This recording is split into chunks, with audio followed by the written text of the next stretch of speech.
She didn't care about being liked personally. She did care about the truth. And I think that that is a very important factor in her life, as was her religious conviction. But for me, she stood by me at the darkest time. I'll nudge you in the direction again of the obituary of Ann Widdecombe, which is in the Times for you today, which observes her political legacy as well, which is so varied. She had so many roles. She was Shadow Health Secretary, Shadow Home Secretary. She delivered these speeches that kind of set the news agenda on fire at Party Conference in 1998, observes the obituary. She stole the headlines, delivering an unscripted speech while roaming around the platform. The delegates loved it. Here was a genuine Tory Tribune. In June 1999, she achieved that ambition of becoming Shadow Home Secretary. In all of that as well, of course, there were clashes with other political figures, some of whom you will be familiar with. William Hague, Michael Howard as well, are all sort of part of the Ann Widdecombe story of her life and time through politics. And the kindness, I think, of Ann Widdecombe is something that has been reflected in our line of work by producers who worked with her. In recent years, of course, she was a spokesperson for Reform UK, and she appeared on panels, she appeared on Times Radio, etc. And actually, the people that have been connected with her through that side of her life have all spoken actually of how pleasant she was to deal with. I have a memory of needing to book her onto an early morning breakfast programme. This is about 10 years ago, and I think she pulled over twice for me, getting off the M4 on a journey. I said, I'm so sorry, Anne, we've changed the time. And she said, okay, call me back a bit later. And I thought, please come through for me, Anne, and she always did. So actually, a lot of our newsroom colleagues are remembering her pretty fondly for getting people out of a tight spot pretty quickly. We are joined now by Harvey Proctor, who was a Conservative MP between 1979 and 1987. He suffered a gross miscarriage of justice when he was falsely accused of sexual abuse and murder during the completely discredited claims of a VIP paedophile ring in Westminster. He's written in the Times today that Ann Widdecombe stood up for him when many who knew him didn't, and that she was one of the last politicians who believed that principle mattered more than popularity. Harvey's with us now. Good morning, Harvey. Good morning to you, and good morning to your viewers and listeners. You've written so movingly in the newspaper today about your personal connection and your gratitude to Anne, who stood up for you at, I think you would say yourself, that the most difficult time in your life. Could you just remind us of what happened and the role that Anne played? Yes, first I would like to express my condolences to the family of Anne, and to share the grief with all her supporters and friends at this very difficult time. I would wish to say something about Anne, but if I may, before the end of this interview, I would also like to comment on police activity surrounding this case, if I may. But with regard to Anne, she stood up for me at my darkest hour.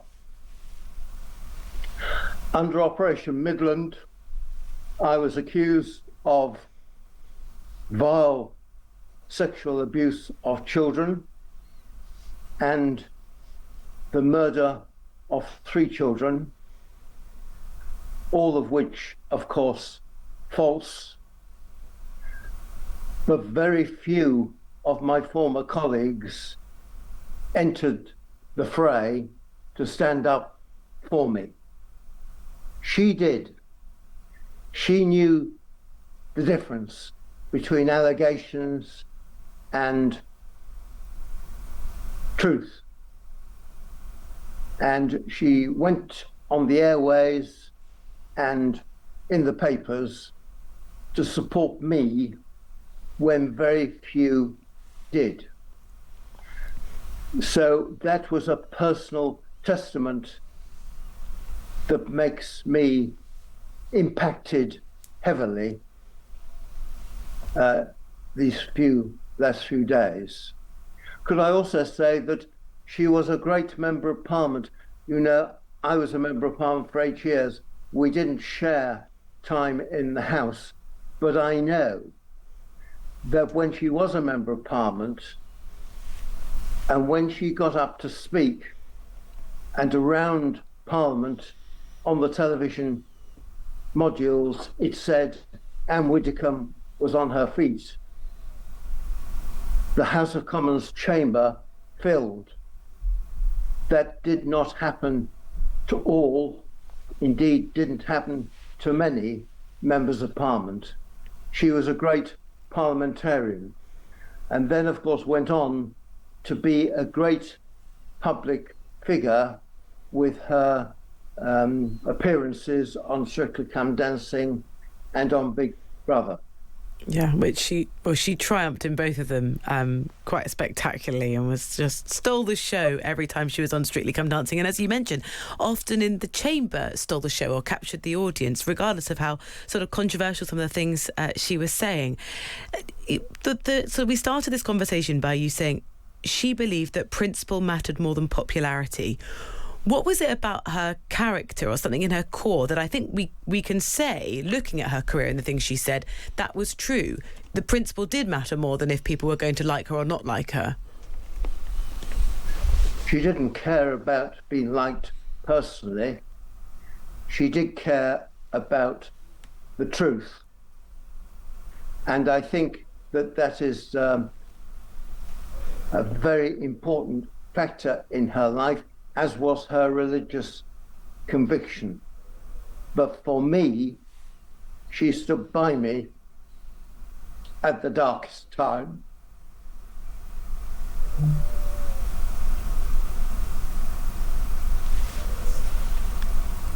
You said when you almost lost everything, your friend Anne stood beside me. What was she like as a friend? Pugnacious, supportive, didn't always agree with her. I think it's public knowledge now that I am a homosexual. She had certain views about homosexuality, but that did not stop her supporting personally me and others. And I will always remember her great support and emotional support too. And she would ring and she would go into the media to support. She was not scared. She didn't have to wait for the truth to come out. She knew me. Yeah. And that was important to her and to me. I'm sure.